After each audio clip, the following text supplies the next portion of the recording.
Good evening, everyone. Welcome to this regularly scheduled meeting of the Wethersfield Board of Education. It is Tuesday, March 28th, 2023. We are in the Town Hall chambers. Ellen, can you take roll call, please? Yes, good evening, everyone. Mrs. DeRoberts? Here. Mrs. Drew? Here. Mrs. Granato? Present. Mr. Healy? Mr. Lacavoli? Here. Dr. Regan Lefebvre? Here. Mr. Riley? Here. Chairperson, Vice Chair Mr. Cassio? And Chairperson Mr. Carey? Present. And Wethersfield High School Student Representative Mr. Ryan Fazina? Here. All present. Thank you. If we could stand and have Ms. Bobbin lead us in the Pledge of Allegiance. She's still in here, right? Pledge allegiance to the flag of the United States of America and to the republic for which it stands, one nation, under God, indivisible, with liberty and justice for all. There's no student staff recognition, correct? I just want to quickly, if I could, please, Mr. Yep. Carey, give a shout out to 3 of our Wethersfield teachers that learned this afternoon that they are Fund for Teachers Grant Award winners. I do expect to have them at the next board meeting to give you some of the specifics, but very proud to announce that Sarah Myers from Highcrest, Leanne Silver from Highcrest won grants, and they will be traveling to Iceland. I'm not going to tell you any more. They're going to tell you when they come to the next board meeting. And also very happy and pleased to report that Ryan Boothroyd also won a grant, Ryan of Highcrest, and Ryan will be traveling to Egypt. So for the next Board of Education meeting, we look to have them here, and they'll be telling you a little more about what exactly they'll be doing as they travel abroad. Congratulations. So congratulations to all 3. Thank you, Mr. Emmett. You're welcome. Board comment. Anyone in the board wishing to make comment? Ms. Granato. All right, I'll start with the Wethersfield Education Foundation has been meeting monthly, and I'm so pleased to say how successful this group has been. Shannon McNeese, the president of the foundation, is here with us tonight. She'll be giving us a presentation later. I want to give a shout out to the Wethersfield High School drama team that put on the most colorful, exciting, and entertaining Little Mermaid. We have King Triton over there with us. John Cassio often says that we need to sell the Wethersfield public school system. Well, I believe Jeff Rotes and all those wonderful student actors did just that through this performance. Congratulations to all of them.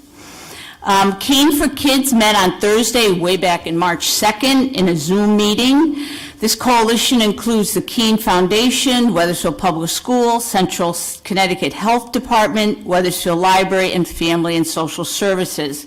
Caroline Fazina reported that there are 934 students enrolled in the after-school programs, and 28 out of 58 classes are maxed out, with Cartooning with Writing a big hit this year.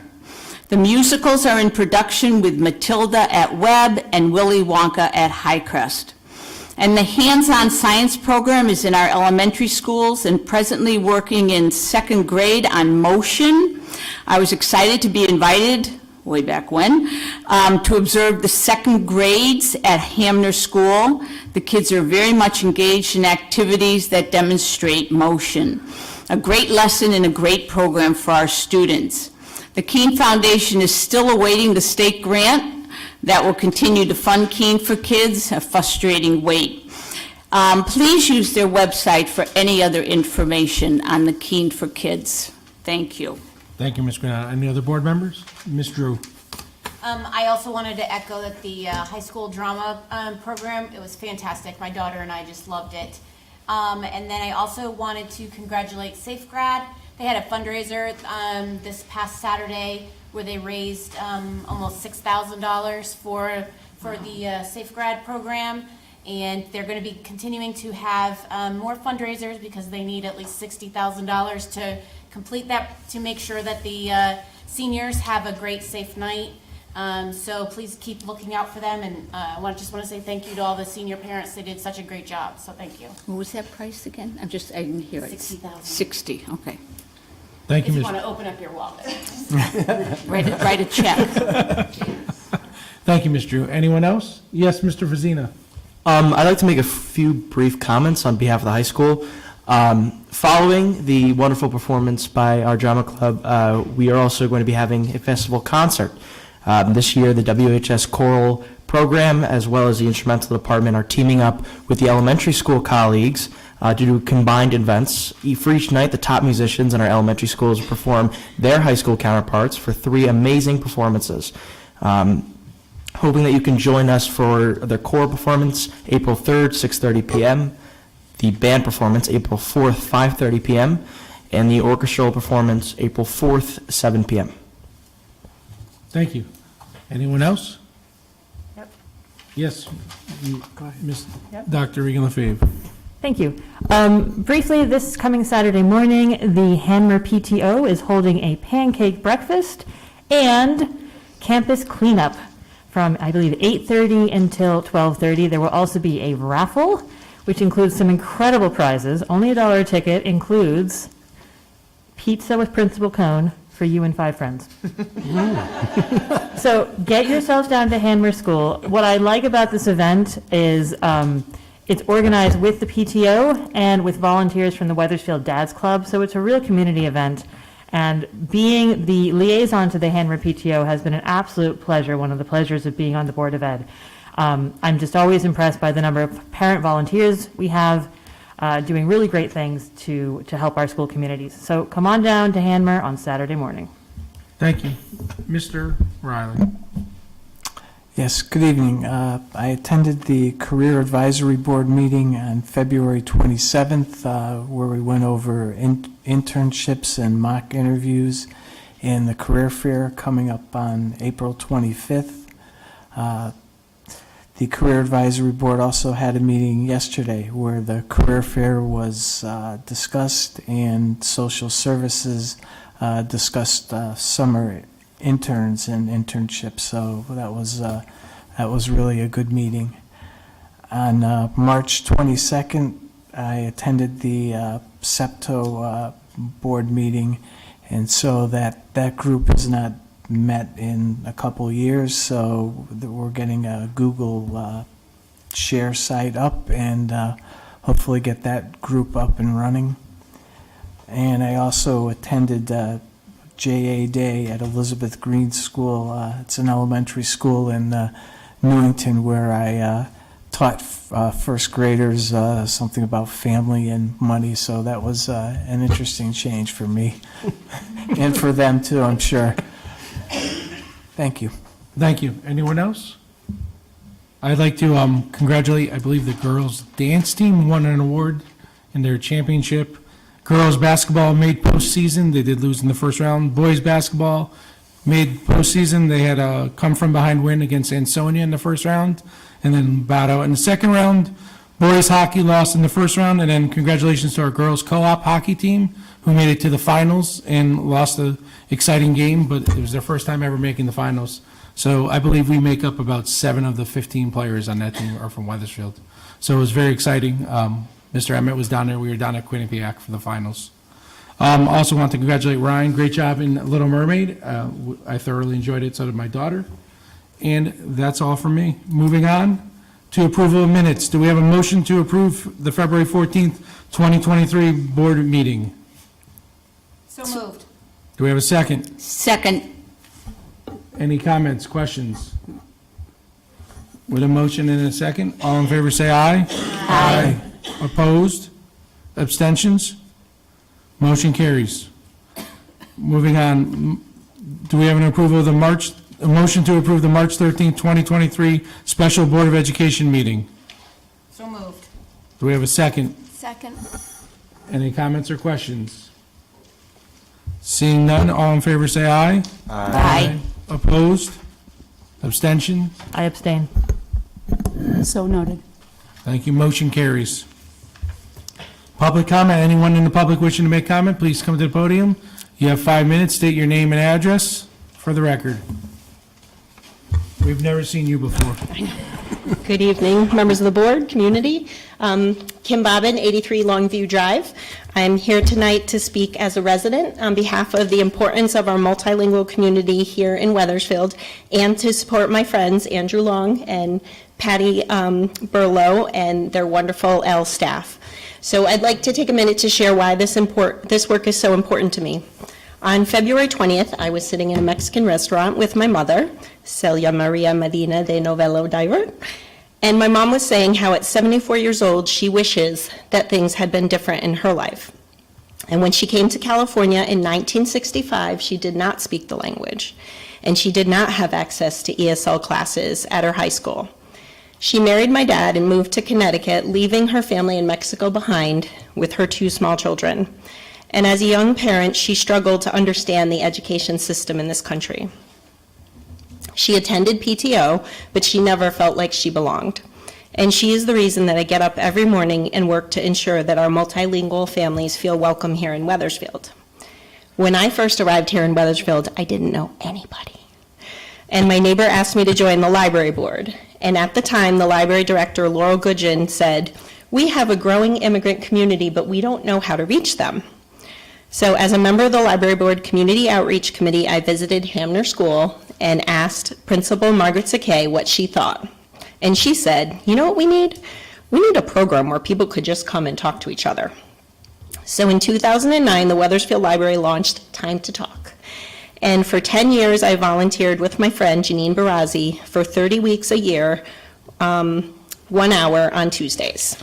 And during that time, we met Wethersfield residents from all over the world, including but not limited to Albania, Bosnia, the Czech Republic, Cuba, El Salvador, Italy, Peru, and many others. And we learned that our multilingual residents here in Wethersfield are highly educated and underemployed, and they all love living here in Wethersfield. And no matter where we're born or what language we speak, parents love Wethersfield, and despite our differences, we have so much in common. Because of the support that our Wethersfield students and families receive here in Wethersfield from people like the staff you're going to hear from today, things are very different now than they were in 2009. And it's been so nice to see our immigrant families become integrated and part of our community.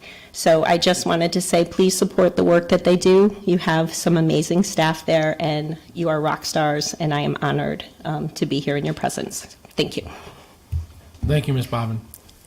Anyone else from the public wishing to make comment?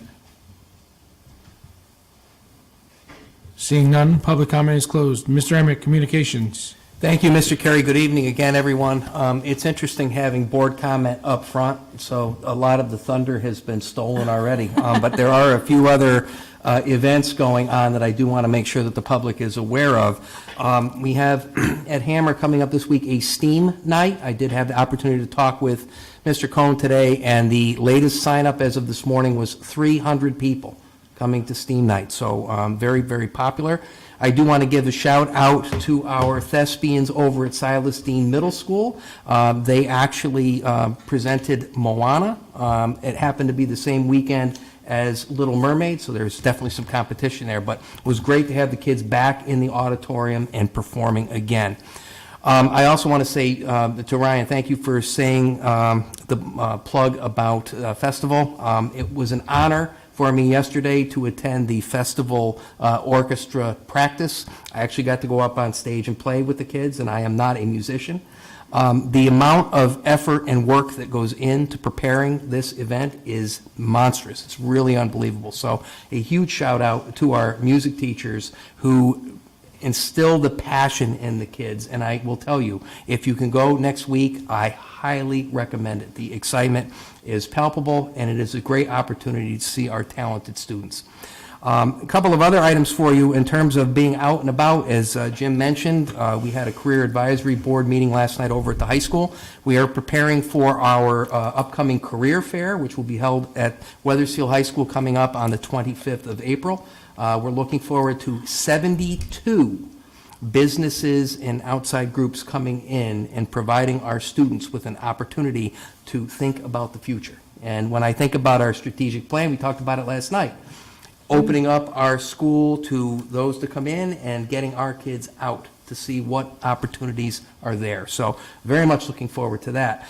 I did have the opportunity last week to sit in with the 7th group of the People Empowering People, UConn PEP group. Oh, wow. And again, Kim Bobbin, one of the stars that started that off. I remember we were over at the Tri-Town Y Down in Wethersfield, I went for a 20-minute speech, and it was like 2 hours later.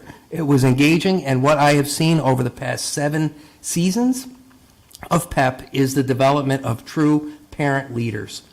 Go-to members of our community that support our school district. So it is an honor to attend the PEP meetings every year. I certainly look forward to it. And again, to all of the parents who were there, much, much appreciated. And then again, I do want to mention also, you might see something floating around. We had the Pi Day over at Webb Elementary School. We had a couple of administrators in town here get hit with pies.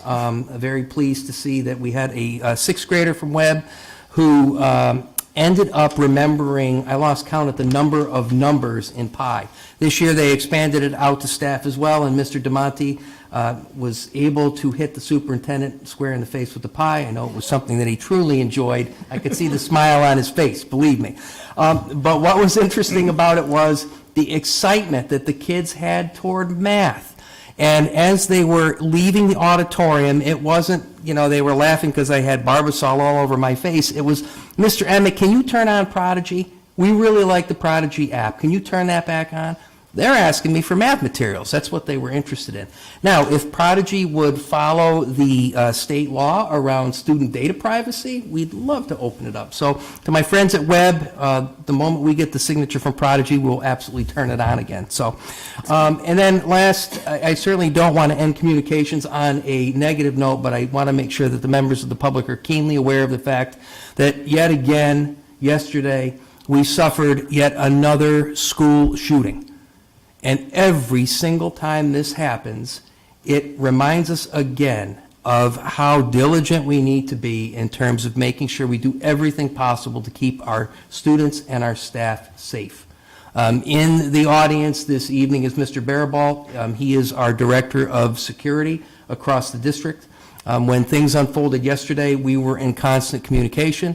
This morning, we had our weekly administrative team meeting. Mr. Barabalt was not there. He was out in schools. Supporting staff, making sure that doors are locked, and making sure that we're following our protocols.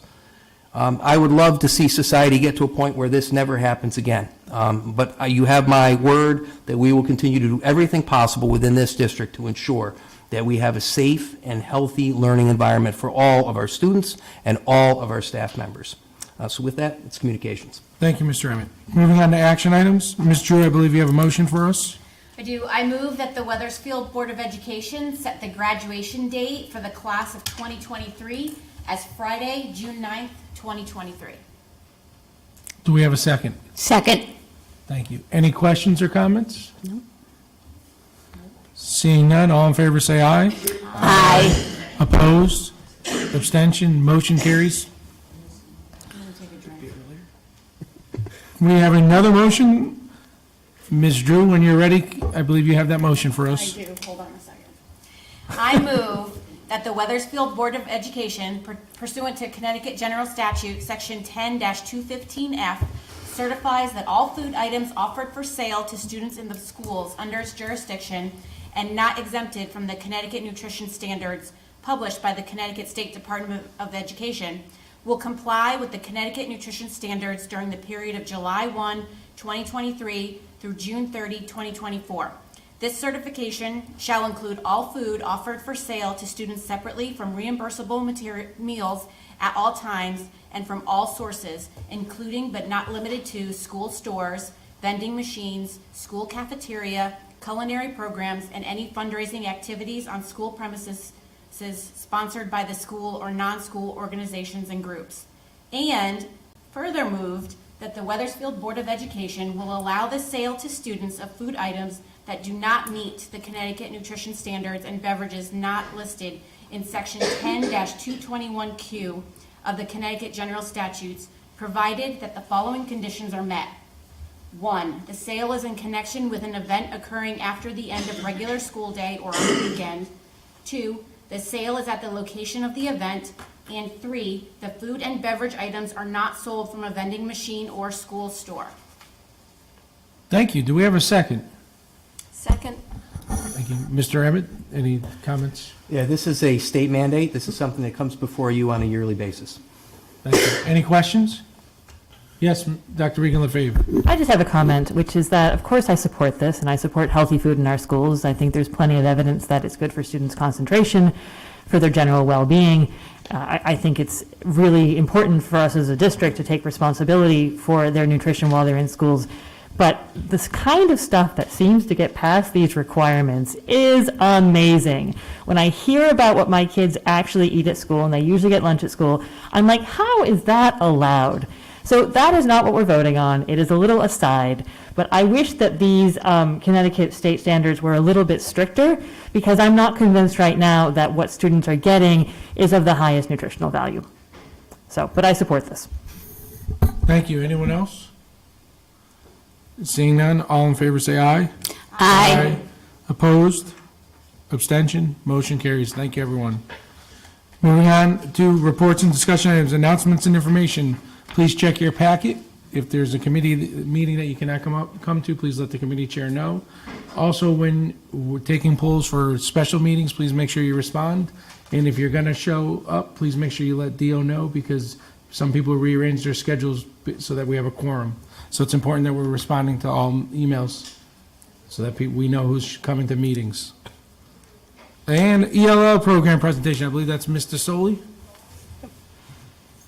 She hasn't coughed in a while. I jinxed her. All right. She hasn't coughed in a while. Very, very proud to have our ELL team coming forward. There it is. I just said you hadn't coughed in a while. I jinxed you. I got my pockets with cough drops. You need a water? I'm good, thank you. I got like a six-pack in front of me. I think I'm good right now. This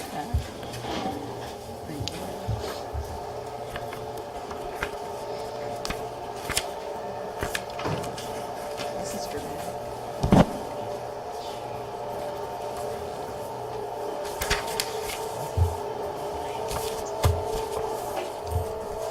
Well, good evening, everyone. I'm going to have our wonderful teachers tonight introduce themselves tonight as they present. Everybody will be speaking this evening.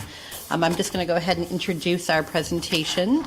We'll be speaking on our multilingual learners.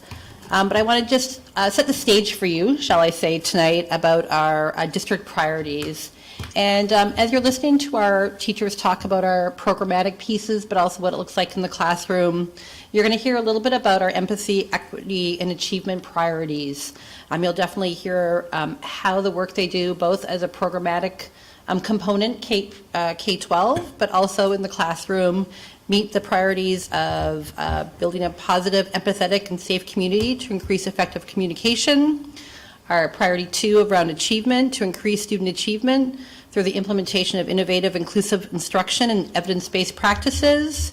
And our equity priority around deliberately identifying inequities in our policies and practices that impact our community, and changing structures to ensure equitable outcomes for all, inclusive of race.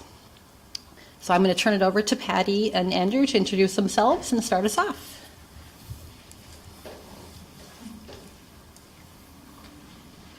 Hello, I'm Patty Burlow. And I'm Andrew Long. We're both the English Learner Coordinators. I'm the coordinator for kindergarten through 6th grade district-wide, and Patty is the coordinator for grades 7 through 12. Since the last time we presented to you, we've got some meteoric numbers that have risen in the population number of our English learners district-wide. Our program has grown considerably since I began with the program in 2012. And tonight we're just going to go through some recent developments that have really propelled our program forward in terms of its development. And so first we want to start with this notion that around the world things happen, and people come to the United States for a variety of different reasons. In our English learner population, we do have students who are coming from different areas of the world. We also have English learners who were born here to maybe parents or grandparents who were born somewhere else. So we do have a mix of that, and we do not need to look further than the local news to see where our students are coming from. As you can see just in the slide, a few of the most recent headlines here. And we do see this firsthand in our classrooms. Sometimes it's easier to just kind of read it on the news and not see the impact, but everyone standing up here has some personal connection with the students they work with. And then just looking at displaced people around the world, just some statistics from 2022 showing that there is a large population of people from around the world that are displaced from their homes for various reasons.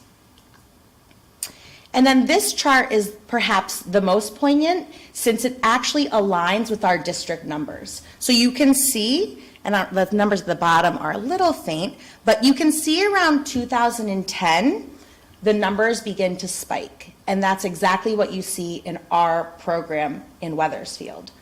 When Andrew and I first started, we had a little over 100 students. That was 10 years ago. And now we're almost at 400. So you can see that our population is matching what's going on in the world. It's probably also important to point out that in the state of Connecticut, 70% of English learners and English learner families are actually born in Connecticut.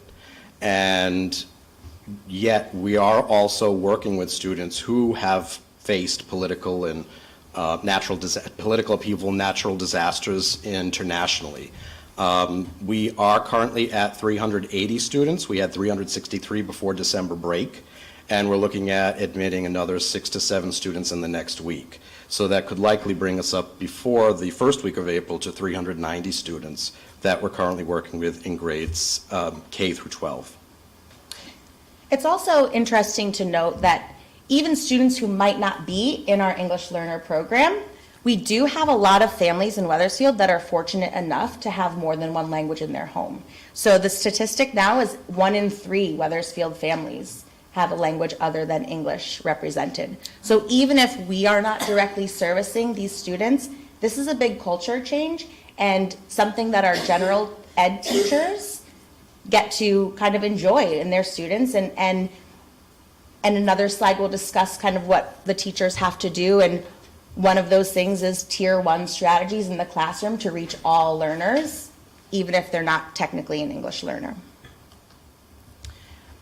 We presented a similar chart to you several years ago, and you can take a look from the percent change column that our numbers have drastically improved since the last time we presented to you. If you take a look, you'll see by school the number of students that were present in the ELL program when we both began, and the numbers that each school of students in the English Learner Program that are currently in each school currently in the 2022-2023 school year. We have been asked by the state, as we write our AER grants each June for title funding, to make a projection going into 2025, 2026, and 2027. And if we keep moving along this rate of change, we will be looking at approximately 400 to 450 students in the next 2 or 3 years alone. As I just mentioned to you, in the number of students that we have seen just in the last week, we seem to be on course to meeting this rise in ELL student population.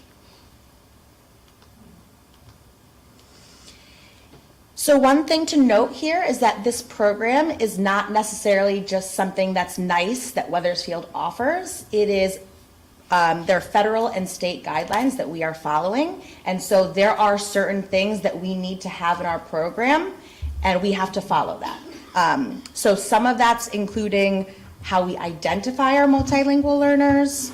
We must, by law, provide equal access to their education. It's protected by the Office of Civil Rights. We must provide quality instruction. We have to ensure teacher quality, and we have to assess multilingual learners. So we have been, just taking a look at this slide continuing, we are really finding that our program is coming to meet the same state and federal requirements of the special education program. We are on a regular basis being updated from the state level and the national level regarding the protections that are in place, the laws that are in place in terms of funding for English learners, protocol that are in place for screening and identifying students for whom this program would be beneficial. And this continues to evolve. So this is a big portion of the development of our program is keeping up with these new developments at the state and federal level. As Patty mentioned, where there have been several districts recently in the surrounding areas that were subject to audits and investigation by the Office of Civil Rights to be sure that the state and federal recommendations, suggestions, and laws are being followed to the letter. If you take a look at this slide, you'll see in front of you the top 5 languages currently represented in Wethersfield. Right now, Spanish, we currently have 83 students participating in the English Learner Program. 40 of our students are Serbo-Croatian speaking, 30 are Albanian, 13 Polish, and 12 Turkish and Mandarin. We are required by state regulation, once we reach 20 students in a school who all share the same home language, that school is considered a bilingual school and is entitled to a bilingual grant. That is a number that keeps shifting each year, and we are awaiting right now our October 1st snapshot from this school year to see next year which of our schools, including the middle school and high school, may be bilingual sites. And you'll note here that at this time, we have about 31 represented languages in total. So you can see that what a difficult task that can prove to be for an English learner teacher to have a group of students with various languages in one classroom. But it does make for a very rich and exciting environment to work in.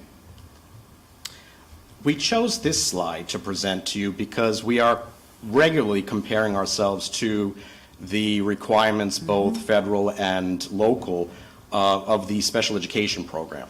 And if we take a look at the English Learner Program right now compared to the special education program, you'll see that there were 364 students participating in the English Learner Program. There are now 380. And currently 559 students participating in special education, with 102 students overlapping, receiving services from both departments. The ELL program is currently staffed by 2 teacher coordinators, that's Patty and me, and 7 teachers who are standing with us tonight, the majority of our groups here with us this evening. The special education program is headed by 1 director, 2 instructional supervisors, and 35 teachers, and we were asked on our most recent AER grant requisition in June to predict how many more ELL teachers we would need to be commensurate with the special education program, and that looks like we would probably need another 15 going forward to 2028. Right now, there is 1 staff member to 41 ELL students, with 0 TESOL certified administrators supervising the 380 English learners this morning. Special education has 1 staff member to 15 students, 3 special education certified admins supervising the 606 special education students. So as you can see, it's a growing department, and as we receive more and more mandates from the state and federal level, it's becoming more and more of a challenge for us to meet the requirements that are being presented to us. So what are we doing as a department to keep up? We continuously work on our K-8 program development. At the middle school and high school, we're working on writing our curriculum. We work with English learner tutors that we still have at a few different levels to keep them up to date. Andrew and I, as the coordinators, also work with the ELL teachers to provide professional development for them to make sure that we are all using the most up-to-date research-based strategies. We have the CELP, the English Learner Proficiency Standards for Connecticut, where we implement that into our curriculum, and we also help mainstream teachers implement that into theirs. And so that's where that Tier 1 classroom teacher training comes in a lot. I know you'll hear from some of my colleagues here. They'll describe kind of what their days are like, but I know that we all wear many hats. One of those is to teach the kids in front of us, and the other one is to help all of the other teachers teach their English learners as well. So we're looking forward to kind of hearing from them and what they have to say about what they go through. So Lisa. I'm first. Oh, awesome. Okay. Hello. My name is Lisa Ball, and I teach at Emerson Williams School as a grade 3 through 6 EL teacher. When students transfer to our school district from other countries, we know very little about them. It takes time to build trusting relationships with families and for them to share their needs and personal stories with school members. One of my students' name is, and I'm going to say JJ, who arrived from Ukraine in the summer of 2022, speaking very little English. His mother and sister fled the country as refugees, leaving behind his father to fight in the Russian-Ukrainian war.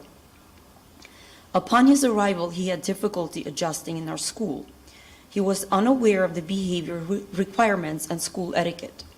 Working collaboratively with the classroom teacher and mom, we developed a plan to work with JJ to modify his behavior. During the first few months, I communicated with JJ's mom every day about the homework assignments that JJ was responsible for. On Mondays, I reminded the family about special events that would be happening that week. I met with mom after school to help with Parent Square, explain the grading policy, review the curriculum, and answer questions. Since JJ's mom works during the day, she calls me at night with last-minute questions about homework or how to help her son prepare for an exam. One evening, JJ's mom texted me in a panic because JJ had a doctor's appointment and she was unaware how to report an absence. As you can see from my experience, what EL teachers do goes well beyond the 3 R's. We are a critical asset to the school, but more critically to the student and family. Thank you. I wish they had the chart about how many kids in each building. So you're talking. Good evening. My name is Heather Fichera. I am the English as a second language teacher at Hanmer Elementary School. 4 years ago, when I started at Hanmer, I had 34 students on my caseload. In just 4 years, my caseload has more than doubled. I now provide direct services to 64 students. 64 students at Hanmer equates to 20% of the student population. Let me tell you a few facts about Hanmer. Did you know that 40% of the students at Hanmer are lucky enough to have a language other than English spoken in the home? Did you know that there are over 16 different languages spoken at Hanmer? I love my job at Hanmer. I love my kids, all 64 of them. I would do anything for them. I am more than just their teacher, though. To most kindergartners, I started off the year as mom.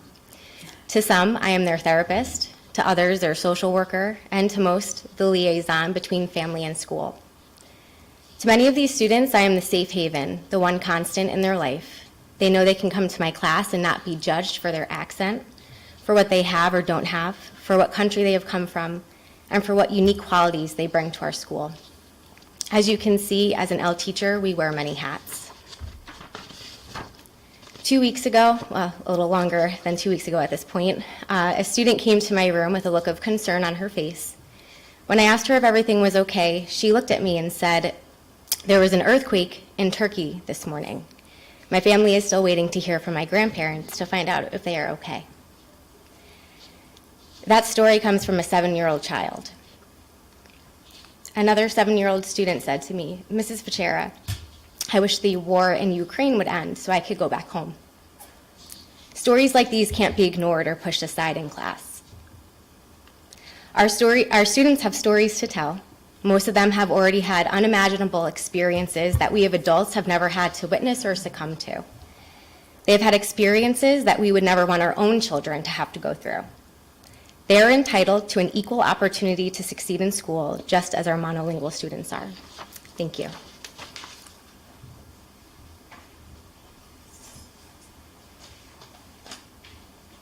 Good evening.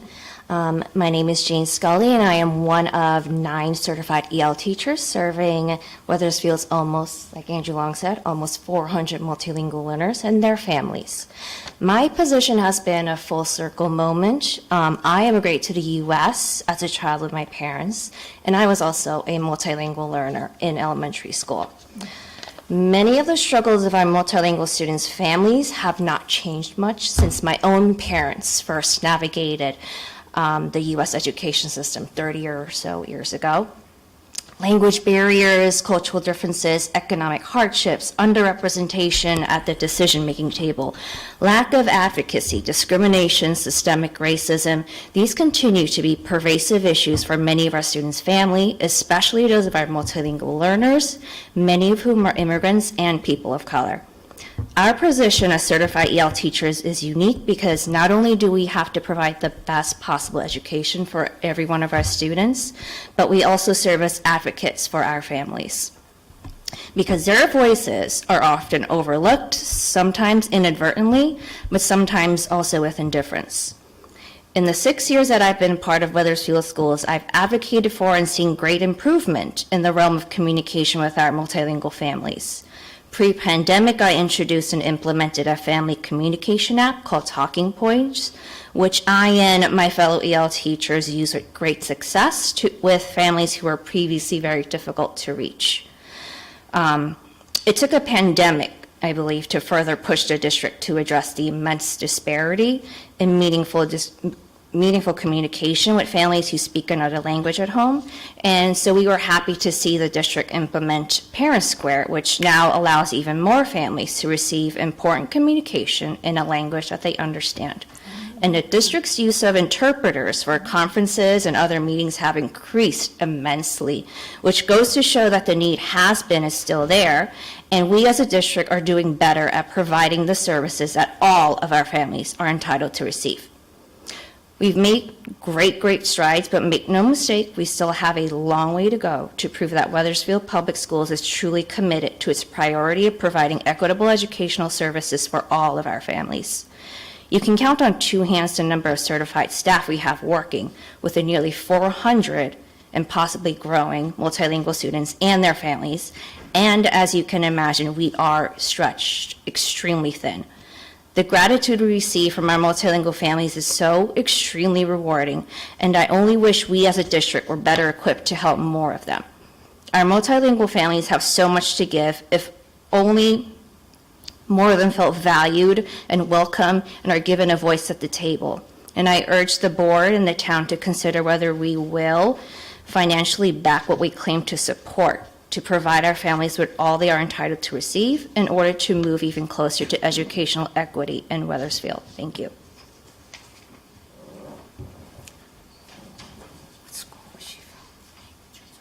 Hi there, my name is Christina Chera. I am an EL teacher at Charles Wright Elementary School. And for my piece, I decided to go straight to the sources, so I interviewed my kids. I wanted to get their take on their experiences both inside my classroom and their experiences outside of my classroom and their other classes, and their take on the role of the EL teacher. The first is from a third grader. I think being an EL teacher is important because there are some kids that don't know how to speak English, and EL teachers teach us to speak English, and in some classrooms, some teachers don't do what EL teachers do. Like when we read our stories and answer questions, we learn vocabulary, we act out motions to help us learn new words, and doing other English stuff, like practicing English by doing English tests. We read stories and we write about the stories again in our own words, and we do reading, writing, speaking, and spelling on our tests. From a fifth grader. I think EL classes are important so students can understand what the teacher is saying, and so they can write it down and learn new things in English and in other subjects, like in math class. My final quote is from a sixth grader. I think it's a good idea to hire more EL teachers because there are more and more kids who are coming to schools that may not know as much English as us Charles Wright students who have been here since kindergarten. I also think it's a good idea because if there are so many kids and not as many teachers, that puts more pressure on the teachers to help more kids all at once. Finally, I think it's a good idea to have more EL teachers because of everything that's happening in Ukraine. In conclusion, I think it's a good idea because more teachers would equal a more focused education for us young learners. Thank you. Out of the mouths of babes. Hi, my name is Tony Emanuel, and I'm the EL teacher at Highcrest Elementary. I work with kids K to 5. I've had the pleasure of working with the students at Highcrest for the past 4 years, and I will say that in addition to teaching them everything that they need to know about grammar, reading comprehension, their listening skills or speaking skills. I'm also an advocate for them and their families, and also for them to feel comfortable about sharing their full selves. We talk often about teaching the whole child and a child's home language, their culture, their religion, and their first language is who they are as a whole student, and I like to address that in my classroom.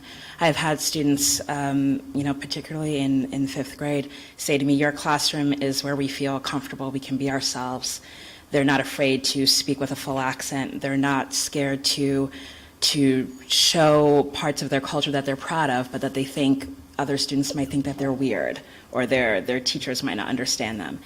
And I think that's really important. I've seen firsthand, in particular with one student whose family is from South Asia, and that student would ask me, are you an immigrant, Miss Emanuel? And I'd say, yes, I am. And I know that student is looking for connection and looking to see if she's the only person like herself. And I think it's really important that I'm able to advocate for that with their teachers. And I've seen in the 4 years that I've been at Highcrest a great growth in awareness from the teachers of the many languages that are out there. We have Spanish, we have Albanian, we have Turkish, but we also have Yoruban, we have Igbo. These are, African languages that teachers are completely unfamiliar with. And so I think, I'm very lucky to have that as part of my job, and being able to advocate for my students, about that with their teachers every day. So I think that, our department continues to need support so that we continue to provide that advocacy for our students. Thanks.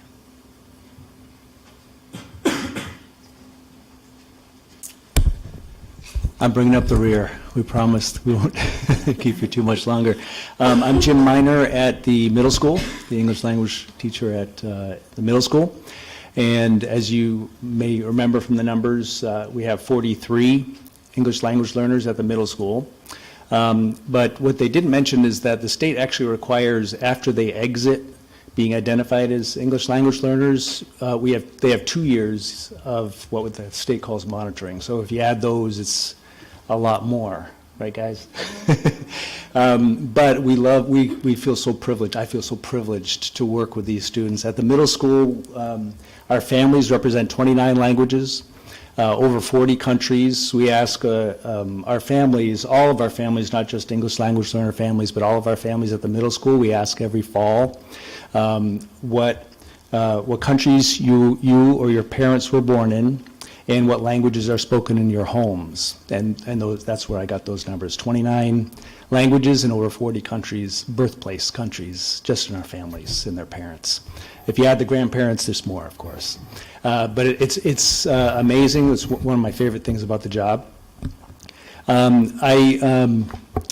You might have wondered, Andrew, I think, said a lot of our English language learners were born in the United States. And you may wonder, well, why are they English language learners?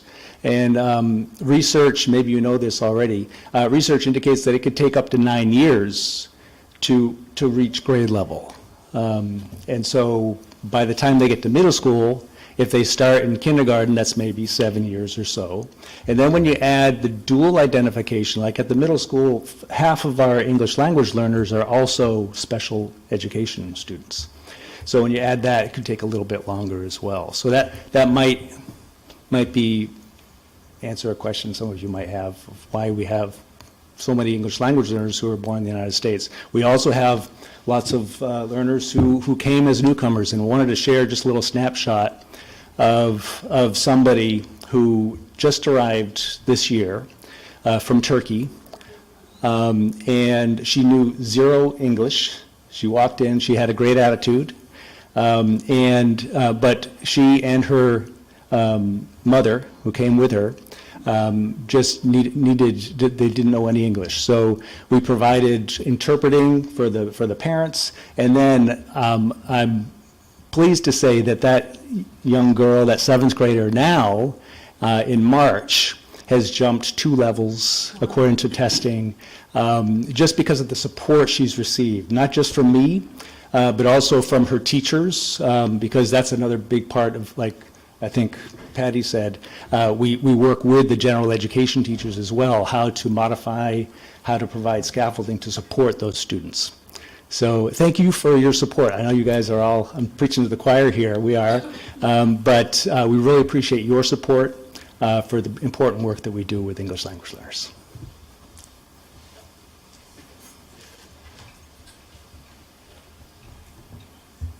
So that's a brief snapshot, a little bit into our programmatic understanding in our English language learner program, but also a little window into the classroom and outside the classroom of supporting our English language learners. So to bookend our presentation, we talked about, you definitely heard, right, empathy, equity, and achievement through the stories you heard this evening. And we do all this to prepare our students for graduation.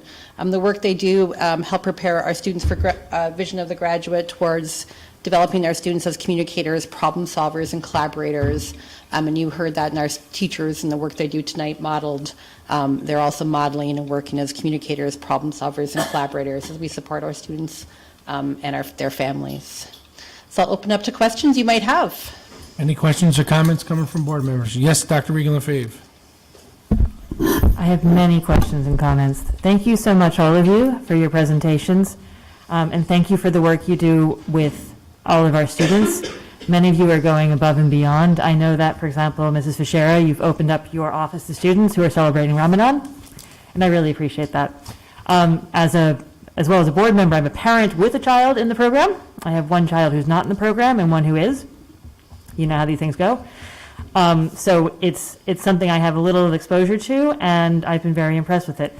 I'm very, very, very concerned about this idea that we have so few teachers. I don't recall seeing a big ask in the current budget, or the budget that we discussed, for a very large increase in teachers. So this is a little bit alarming for us, and I know that snow days and such means that we are a little off kilter in terms of the calendar.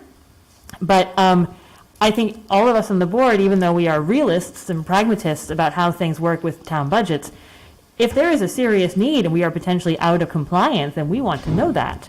And we want to see that ask in future. So I hope we can get to a point where we feel confident as board members that we are meeting all our students' needs. I'm a little concerned about that. I would be curious to know more about whether the comparison, just in terms of student numbers, between SPED and ELL reflects the number of hours teachers put in to working with students, if it is a kind of one-for-one, or are we talking about a higher level of intervention with some SPED services? So, you know, how alarmed should I be at those numbers, which are clearly very different, okay? I also was curious to know, there seem to be relatively few at the high school. Is that because we have a lot of students who've exited the program? Probably, yep, okay, that's good. And I also wondered if maybe we need to be thinking more broadly about hiring. Is it just about having more EL teachers, or is it also about having more multilingual staff throughout the education system? Would that be useful to you? And is that something we should think about prioritizing? Not that I have any influence in hiring decisions, but I'm just curious as a kind of how we think about the type of staff we need to attract and retain within the school system, if that's something we should think about. I'm going to try and capture all those questions and see if I can remember them all. Hold on, I'm trying to capture them. So on average, over the last 4 years, we have added 4 additional L teachers. So our department has been growing over time. We have reduced the tutor models because we want to put highly qualified, certified L's in front, PSOL teachers in front of L. So we have been growing and adding L certified teachers. It is not in our budget because our plan is to use some grant funds this year to add a certified teacher. So I believe at one of the budget workshops, we talked about that. Adding a certified L teacher, using grant funds this year, and some other moves we'll be making to add an L certified teacher. It is not part of the district budget. So that will be an additional teacher for next year, and the following year, going to be seeing another. So we do have a 5-year plan. Last year, there was a proposal to add a district administrator. That was not funded. So that year, we did not add a staff member to our L plan. So that will probably come forward in the near future. There are a lot of programmatic mandates and pieces that right now Patty and Andrew work on, but they also have a teaching load, so there's a lot of expertise. And as you heard, the cultural responsiveness, the equity piece, there are a lot of needs within the program. And if we look at our statewide and our national data, it is only trending up, right? It is not going to be going down, it's going in one direction. So yes, we are adding staff. We want to add certified staff. We are looking for another administrator in the near future, and have put together, we had a 5-year plan. We made some gains with that. We have another 5-year plan looking forward. And I lost a question. I suppose about whether we need more multilingual teachers across the school district and not just in EL classrooms. Maybe that's just a thought piece and not something you need to answer right now. Yeah, I think. I have an idea. Do you want to answer that one, Patty? Yeah. Never shy. Well, I really like that question. I think that Wethersfield Public Schools definitely needs staff. As a white woman, I'm saying this, we need more diverse staff. No matter what language it is, what they look like, where they come from. I know a few of our teachers here shared that they can kind of have a bond with their students. Are you an immigrant? Yeah, I am. I can't give that to my students. I'm not saying anything is wrong with that. I'm just saying if we look at our makeup of our teachers, we do need to hire teachers who are not white. We also do need to look at what a multilingual staff member would bring to the table. I think that would be helpful. And in terms of staffing, and yes, we are growing as a department, but you can see that there is a need, and I know that with special education, you mentioned that there are different kind of hours associated with caseloads. It is a little difficult to parse that out, but just kind of understanding that one person would have 64 kids, just to think, the ELL department, we teach our kids, it's a tier 1, it's not a remediation, so we see these kids every day. Heather's seeing 64 kids every day, back to back, K to 6, so 7 grade levels. Special education department, sometimes it varies, right? You might give a student 2 times a week servicing. You might, and what they do is very valuable and important, and in no way are we trying to diminish what they do, just trying to put into perspective of what this department needs.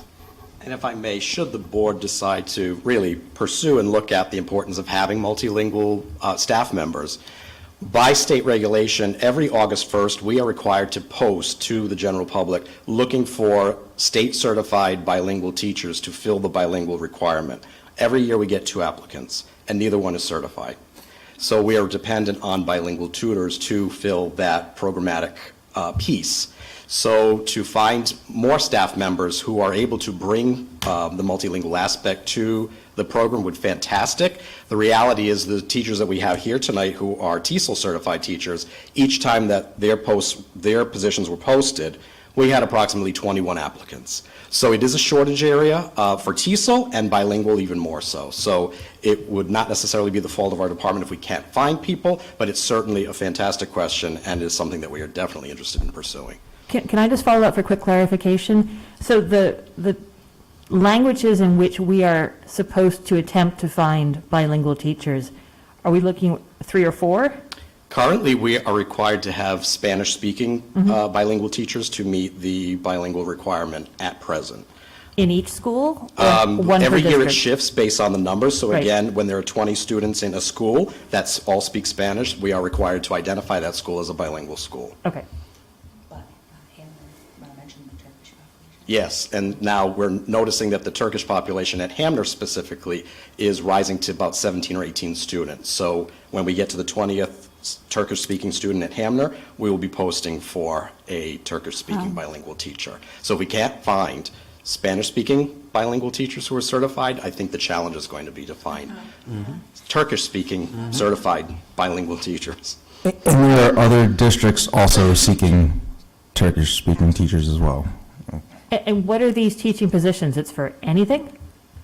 So they would be working within our department, and they would be providing similar services. They may be doing the push-in model, they may be pulling students out, but the bilingual model is actually the most effective TESOL model because the teacher is able to go into the language of the students. There are a lot of corners that are cut that way, but it's finding the people that are certified. And if we were to find them, we have the money to pay for them? So you can take that one. Yeah. Currently, our bilingual programs are supported not by a bilingual certified teacher. We have a waiver with the state where they're certified by a bilingual a Spanish speaker, native Spanish speaking person who can support the acquisition of English. They speak Spanish to support the acquisition of English. So state guidelines around bilingual program, it's not, you don't have to do a bilingual program where 50% of the day is in Spanish and 50% of the day is English. You have to provide supports in Spanish in the acquisition of English. So we have, because we have certified TESOL teachers, we post, and we have now put in a waiver annually and have a Spanish-speaking tutor that supports the acquisition of English. So we would have to, again, post for a Turkish bilingual teacher, and in the absence of that, have to then post. So we could have instead, in the future, we may not hire a TESOL teacher, we may hire a bilingual teacher for a particular school. Parents do have to opt into bilingual, so we may have a bilingual, we do have a bilingual school that is identified as bilingual, currently no students opt into bilingual program. So again, there's a little bit of a kind of numbers game there. In our 3 schools, there are bilingual schools for the current year, and every year that changes. So it's a little complicated, but that's another layer of the program, again, as we think about supporting our English language learners. The other piece, I think, when we think about supporting it is they have direct instruction in English acquisition, but they're also in the other classrooms. So our professional development around what we call Tier 1 strategies, good instruction for English learners looks like good instruction for all students.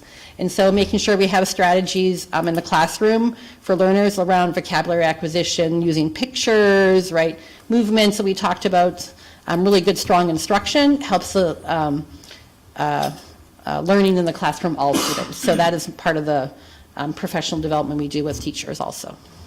Thank you. Ms. Granado. First, a little history, and I was fortunate enough to be at Charles Wright School when Shirley Steinmetz was there, if anybody else is remembering, and Charles Wright was the ESL school in town. And somebody mentioned the word earlier about an enriching environment.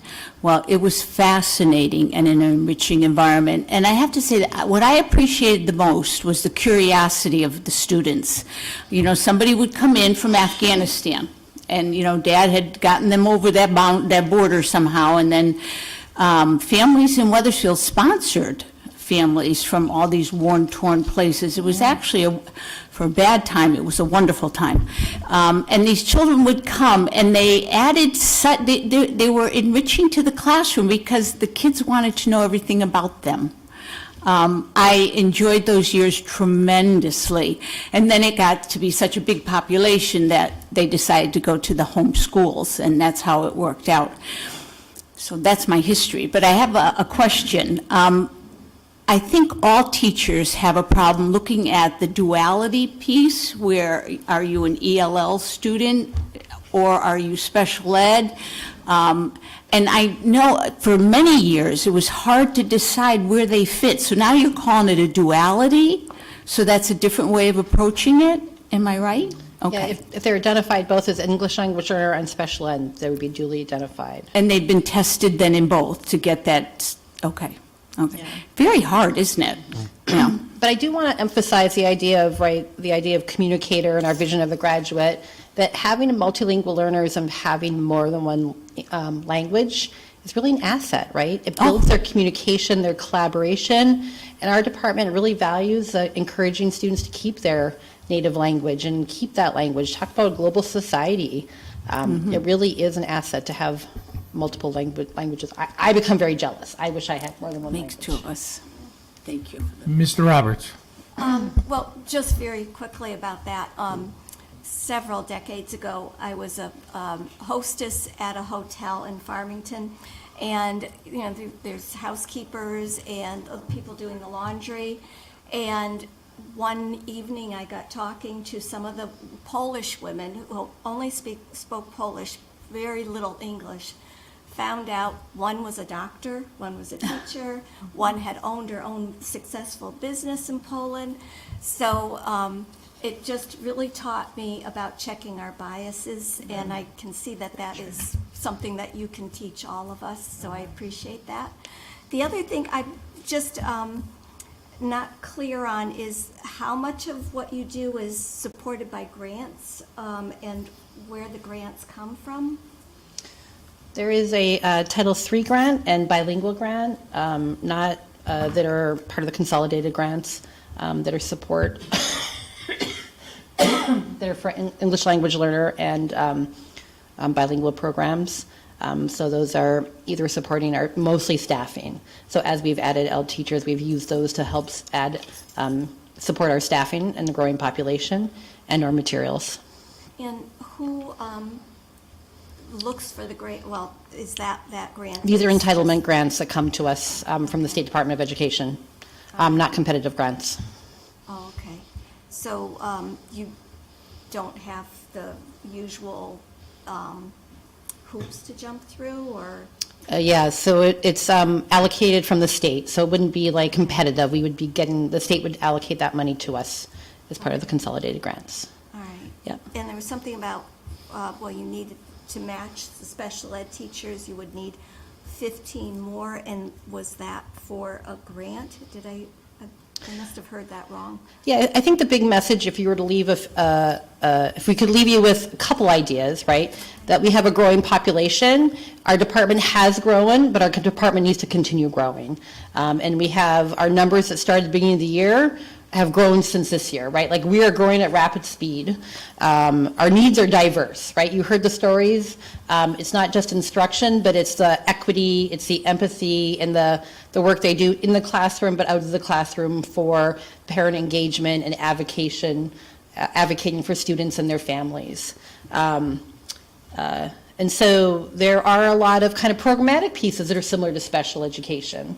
And so as we look at adding administrators and teachers, there is that comparison. Different, right? As Patty said, this is a tier 1 program. But it is, we will be coming forward, asking from staff year after year, because we are going to be growing. But it is a diverse position, a program that has unique needs. But hopefully you also, we touched your heartstrings today, right, about the needs of our students and where their stories. Some of them are born in the United States, but some come from awful trauma, and trauma that you can't even imagine, that have impacts on them. So not only do they have language and cultural changes and trauma, they're coming to a new situation in school without friends or family, or have lost family. So the diverse roles they play in their schools is amazing, and I'm incredibly proud to work with such a wonderful group of educators to meet the needs of those students in the classroom. You can say they're a group that advocates for their students, but those are a few kind of big messages we want to leave you with here today, and we will be moving forward with another position for this coming year. Any other board members? Yes, Ms. Drew. Thank you, Chairman Carey. I think you answered part of my question, but how many bilingual schools do we have now, or that we anticipate growing next year? And then in regards to when we get a bilingual school, is it this grant, is it only for a portion? Is it an unfunded mandate that we're, like, what do we get from the state when we become a bilingual school, if anything? And when we become a bilingual school, what is the requirements that we now have to bring us up to? We have to post for a bilingual teacher, and if we don't find a qualified one, we can use a Spanish-speaking tutor, assuming it's a Spanish-speaking population. Highcrest is currently bilingual. The high school is currently bilingual. It's on my board in my office. It keeps changing. Highcrest, high school, and Charles Wright. Thank you. Are bilingual schools. Currently, there is not a student, as of last month, at Highcrest that has opted into bilingual. High school has not. Nobody has opted into bilingual. So we have a Spanish-speaking tutor at Charles Wright supporting our students that have opted in. Should a student opt into Highcrest bilingual program tomorrow, we would take our Spanish-speaking tutor that would be spread between 2 schools. We do have somebody at the high school that could meet that need, so we wouldn't have to spread staff thin, but we would be moving staff around at this point to help meet that need. So take some of our similar resources and spread them thinner. So in the future, you're definitely going to need more with 3 schools that are already bilingual? Yeah, I think the growing, yes, but I think the bilingual is harder because, again, 2 of our programs are bilingual, but nobody's opted in, right? So that's a harder piece of managing our resources because you don't know who's going to opt in. Charles Wright does have larger number of students that have opted in. There's kind of more of a history there, but we have to have plan B because at any moment, somebody could go to Highcrest, opt in, and we have to be able to provide those services. So we have to have a plan to be able to do that. But the languages are also changing, you know, like my Correct. daughter's in 3rd grade, Charles Wright, and one of her like best friends is Albanian, you Yeah. know, and and if you're saying that we're gonna have, we have 17 Turkish students, it's not gonna be Spanish, which is, No, and you know, it's- so I've actually emailed the state and said, can you please tell me today who the bilingual program is? And they said, no, we'll tell you in the fall. And I said, well, we do a budget right now. And they said, we're not set up to really tell you that right now. We'll tell you in the fall. And I said, well, that doesn't really help me. they're not really good at helping it. So I can take a look at my numbers, but my numbers don't necessarily match their numbers exactly. So I've done that, but it doesn't, like, there's sometimes surprises, right? And I was like, well, that doesn't help me. But, so we look at our numbers, we make our best guess, and we have some plans, but it's not a perfect science. So again, we use our resources as well as we can, but we sometimes have to get creative in the resources we have. But you can see we have needs, and we'll be advocating for more and more staff moving forward, given our growing population, and that is statewide. And just to quickly add on to that response, you could have multiple languages receiving bilingual services at the same time. So we could still have a requirement for a Spanish bilingual program at Charles Wright, while also having Turkish, the bilingual program at the same school. So as long as we have 20 students in one school that all speak the same home language, we are identifying that school as a bilingual school. Thank you. Mr. Riley? Just a comment. Thank you so much for your presentation. I mean, sitting on the board, I see the numbers come across, and but this kind of just, I know we're meeting state requirements, and that's great, but this kind of gives me a little bit of a background to make future decisions on. So much appreciated. Thank you. Thank you all. Any other board members? All right, thank you all for coming. Thank We you. appreciate it. Thank you, everyone. Thank you. Thank you very Thank much. you.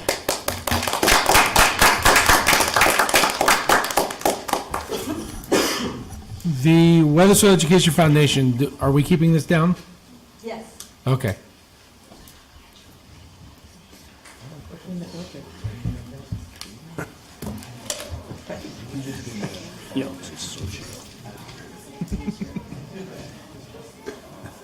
There goes our crowd.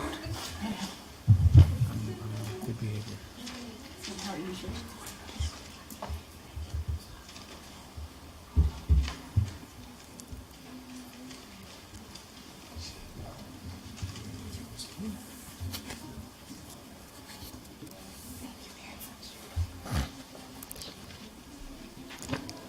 Thank you, members of the Board of Ed, for all the work that you do on behalf of Wethersfield students, and thank you for allowing us to speak this evening. My name is Shannon McNeese, and this is Carolyn Pizzina. I am the president of the Wethersfield Education Foundation, and Carolyn is the vice president. We have a small board comprised of Wethersfield residents, including Martin Malicki, Brenda Lopez, Cynthia Greenblatt, Sylvia Lopes, Lynn Sweet DeBrow, and the phenomenal Bobby Granado. I would also like to acknowledge Sue Fennelly, who worked tirelessly for 5 years to give this foundation wings. The mission of the foundation is to support and enrich the goals, mission, vision, and strategic plan of the Wethersfield Public Schools. Our version of support and enrich is to provide financial support for innovative teaching and learning opportunities that enhance the education of Wethersfield students across all grades and content areas. The foundation was started in 2018 and began with a donors campaign, which enabled the foundation to give a major grant to the high school for its automotive program, as well as funding other initiatives in the Wethersfield Public Schools, such as an esports team at the high school.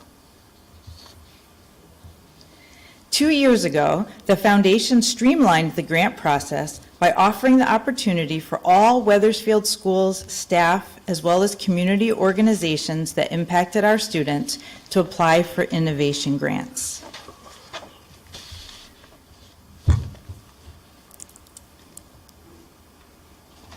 This school year, the Wethersfield Public School teachers won $15,000 in grants. Some of the innovation grants that were funded included a sensory walk at Highcrest, building fact fluency kits for all of the elementary schools, math fact fluency, books that celebrate diversity, makerspace challenges for hands-on learning, a potter's wheel for the Empty Bowl project, and VR headsets for immersive learning, as well as many others. And we are pleased to announce that we just opened our grant application process for the 2023-2024 school year, and we'll be giving at least $15,000 to the schools again next year. In addition to the annual grant competition, the Wethersfield Education Foundation has been funding the Mark Granado Author in Residence program, which brings authors and writing workshops to the elementary schools, the middle school, and next year to the high school. We have collaborated with Leslie Poulos, the Library Media Specialist at SDMS, to win a $10,000 grant from the AT&T Community Foundation, which will be used to host an in-person visit with author Pablo Cartaya, as well as provide one of his books to every student in the building. And we thank Carrie Wood and Cindy Greenblatt for that opportunity. We partnered with Porch Fest to give money directly to the Wethersfield Music Program. We annually recognize an exemplary Wethersfield High School student with a book and monetary award, as well as contribute to the annual high school musical program. We celebrate Wethersfield teachers with teacher appreciation donation certificates when families donate in their honor during Teacher Appreciation Month. We also try to collaborate with Wethersfield businesses such as the Charles and organizations such as Keisha Farms and Wethersfield Parks and Rec for fundraising and event hosting.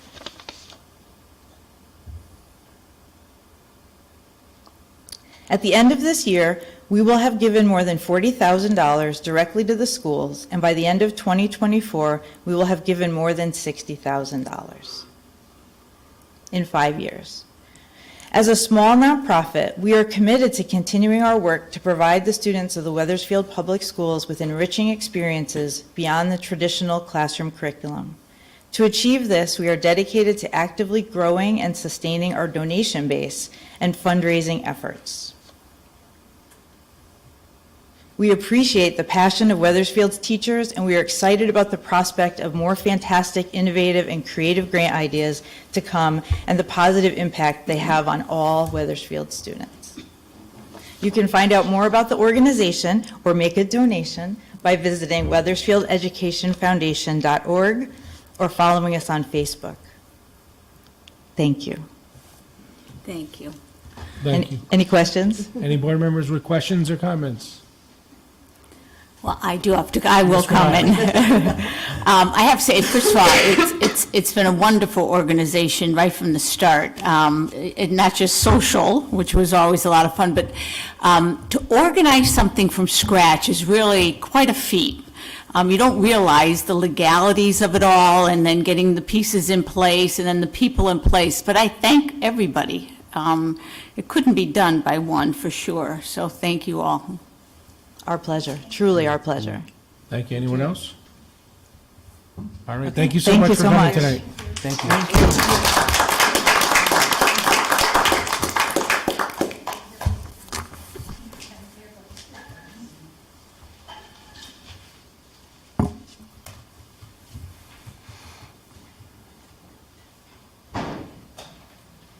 It's so refreshing. It doesn't tell us to change the light bulb anymore. It took like 8 years. Daytime.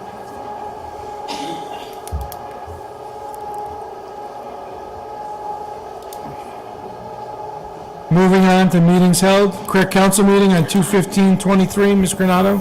Yeah, I have to get us caught up to CREC here. But the CREC Council met on Wednesday, February 15th. The CREC Council is the Capital Region Educational Council, of which Wethersfield is a member, along with 35 other surrounding towns. And the council is responsible for the regional magnet schools and Project Choice, and they also are organizing and are now running the Hartford Head Start. The meeting started with a presentation by Lisa Hammersley from the Connecticut School Finance Project.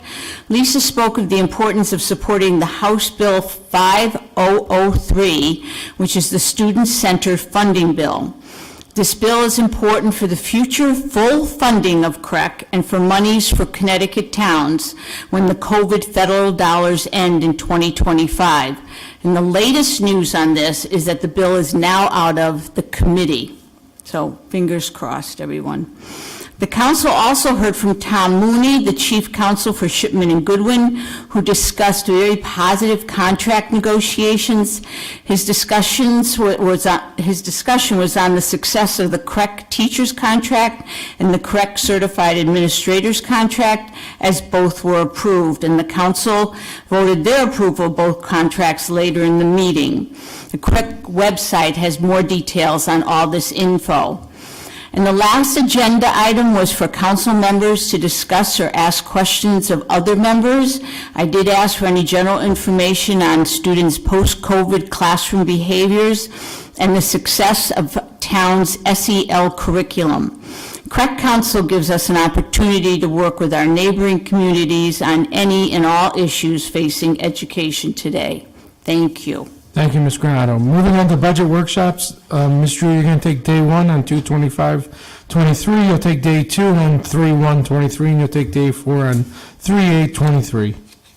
Yeah, so the board met in regards to discuss the budget. We were very lucky to invite principals and administrative staff in to discuss any issues, wants, needs. And I think that allowed us to decide together as a board to actually increase the budget that was presented so that we can include special ed, and then to also bring in the wellness center and social workers in to help with the anxiety and the issues that some of our students are continuing to experience. So I think it was a collaborative effort. I think it went really well, and thank you, everybody, for attending. Thank you, Ms. Drew. We had a special Board of Education meeting on 2/27/23 that was pertaining to a student matter. We had a Memorial Day Parade Committee meeting on 3/8/23, and Wethersfield Early Childhood Collaborative, the WEC, on 3/13/23. Ms. Granato. Okay, so WEC is Wethersfield's Early Childhood Collaborative, and we had a meeting on Monday, March 13th, in a virtual meeting. The mission of WEC is that all Wethersfield children birth to 8 are healthy, developmentally successful learners, and connected to the community. The meeting is a collaboration of town organizations such as the YMCA, the Children's Library, Rainbow Center on Garden Street, TLC Preschool, Social and Senior Services, the Hospital for Special Care in New Britain with adaptive sports programs, and our own Park and Rec. And their websites, all of those websites, have more details on their services and programs.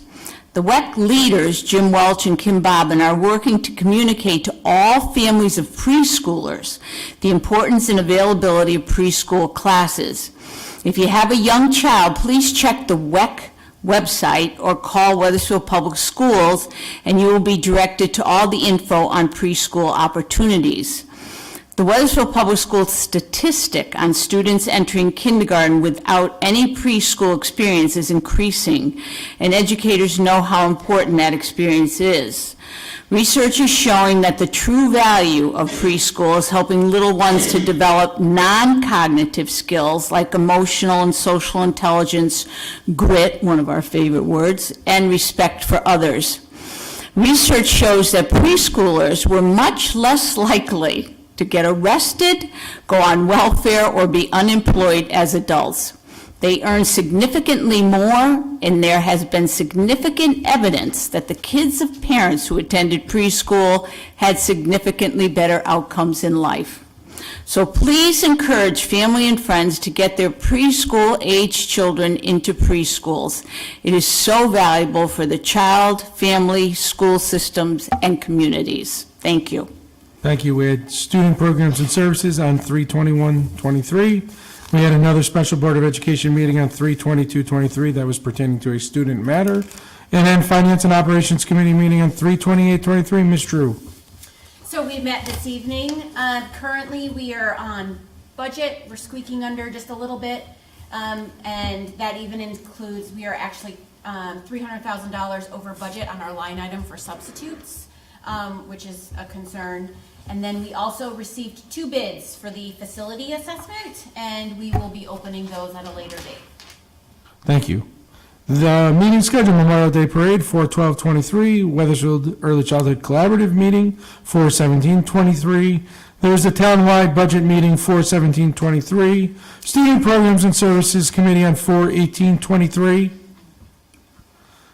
Correct Council on 4/19/23, and Finance and Operations Committee meeting on 4/25/23. There's no unfinished business. Public comment? Anyone in the public wishing to make comment, please step to the podium, state your name and your address, and you have 5 minutes. All right, seeing none, public comment is closed. Do we have any motion to adjourn? So moved. Second. Any comments or questions? Today. All in favor, say aye. Aye. Opposed, abstention, motion carries.